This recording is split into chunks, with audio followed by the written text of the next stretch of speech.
नमस्कार। आजकल मैं एक बात नहीं समझ पा रहा हूँ कि कुछ लोग या कुछ समाज के लोग आजकल पुलिस पर, डॉक्टर और नर्सिंग स्टाफ पर पत्थरबाजी कर रहे हैं। मेरी समझ में नहीं आ रहा है कि वो लोग चाहते क्या हैं। वो क्यों पुलिस पर पत्थर फेंक रहे हैं, क्यों डॉक्टरों को चेकिंग नहीं करने दे रहे हैं, क्यों डॉक्टरों के साथ बदतमीजी कर रहे हैं। ये बात मेरी समझ में नहीं आ रही है कि ऐसा वो कर क्यों रहे हैं। मान लेता हूं कि वो लोग चाहते हैं कि उन्हें इलाज न किया जाए, चलिए ऐसा उनका इलाज नहीं किया जाए, लेकिन उनको ये भी पता होना चाहिए कि भारत में आत्महत्या करना भी अपराध है।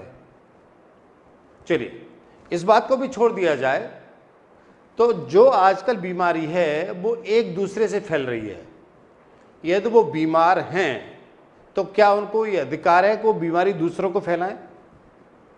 क्या समाज उनको ये अधिकार दे दे कि ठीक है साहब आप तो बीमार हो लेकिन आप दूसरों को बीमारी फैला दो? क्या उनको ये अधिकार है? वो क्यों नहीं समझ रहे हैं कि वो खुद बीमार हैं, लेकिन उनके बीमार होने से पूरा समाज बीमार हो रहा है। सबसे पहले उनका परिवार बीमार हो रहा है। क्या वो चाहते हैं उनका परिवार बीमार हो, उनकी पूरी कॉलोनी बीमार हो, पूरा शहर बीमार हो जाए, पूरा शहर बर्बाद हो जाए? यदि वो ना समझ लोग हैं तो उस समाज में कुछ समझदार लोग भी होंगे जो आजकल अपने को बहुत बड़े नेता कहते हैं, टीवी पर बार बार आते हैं। वो क्यों नहीं आगे आगे कह रहे हैं कि वो लोग गलत कर रहे हैं? उनको आगे आगे कहना चाहिए कि वो बहुत बड़ी मिस्टेक कर रहे हैं। इस मिस्टेक को वो बार बार करेंगे तो उससे ध्यान रखिए इस समाज में नफरत पैदा होगी, लोग उनसे घृणा करना शुरू करेंगे। मैं किसी समाज से व्यक्तिगत कभी घृणा नहीं करता हूं, ठीक है, मेरे सभी बराबर हैं। लेकिन आजकल मैं जो घटना देख रहा हूं रियली वास्तव में मुझे बहुत दुख हो रहा है कि वो ऐसा क्यों कर रहे हैं। रही बात हमारे पुलिस डिपार्टमेंट पर पत्थरबाजी करने की, ये घटनाएं आजकल कुछ आम होने जा रही हैं, आम हो भी रही हैं। आजकल ये समाज ही नहीं, हम पीछे देखें, इससे पहले भी देखें तो बहुत बड़े बुद्धिजीवी भी पुलिस पर पत्थर फेंकते रहे हैं। पुलिस का जो भय खत्म हो रहा है समाज में, वो रियली इस समाज के लिए बहुत खतरनाक है। पुलिस कैसे काम करती है वो अलग मैटर हो सकता है, वो विषय अलग हो सकता है कि पुलिस कैसे काम कर रही है, लेकिन पुलिस पर पत्थरबाजी फेंक करना, पुलिस चौकी फूंकना, किसी थानेदार को थप्पड़ मार देना, ये समाज के लिए बहुत खतरनाक लक्षण है। इन बातों को समझना चाहिए। जब पुलिस का भय खत्म हो जाएगा तो इसका मतलब है समाज सही तरह से नहीं चल पाएगा।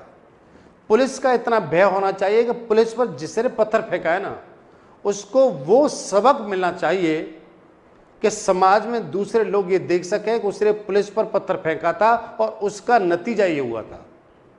वो गुपचुप नहीं होना चाहिए, ठीक है ना। न्यायालय न्याय करेगा, बहुत देर होती है न्यायालय न्याय करने में। पुलिस को ही वो सबक देना चाहिए उसको जो पुलिस पर पत्थर फेंक रहा है।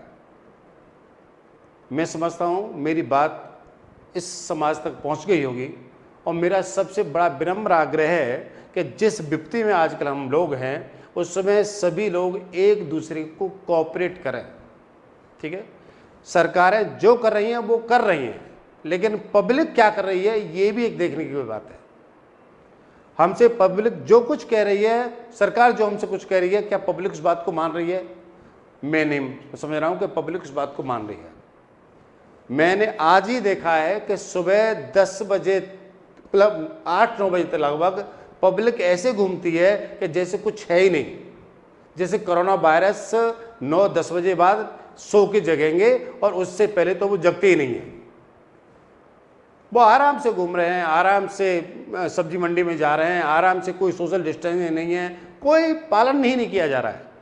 और फिर कहा जा रहा है कि इस पर कंट्रोल नहीं होगा, ये रोग कंट्रोल में नहीं आएगा। भाई कंट्रोल में कैसे आएगा? जब स्थिति यही रहेगी तो सब ठीक है। जब पब्लिक आपस में कंट्रोल नहीं करेगी, पब्लिक आपस में कोऑपरेट नहीं करेगी तो रोग फैलेगा, ठीक है। और मेरा विशेष एक समाज से आग्रह है कि उनके जो बुद्धिजीवी लोग हैं वो आगे आएँ और आगे आगे लोगों को समझाने की पूरी कोशिश करें, ठीक है। इस तरह का व्यवहार रियली उस समाज के लिए भी खतरनाक है और दूसरे लोगों के लिए खतरनाक है।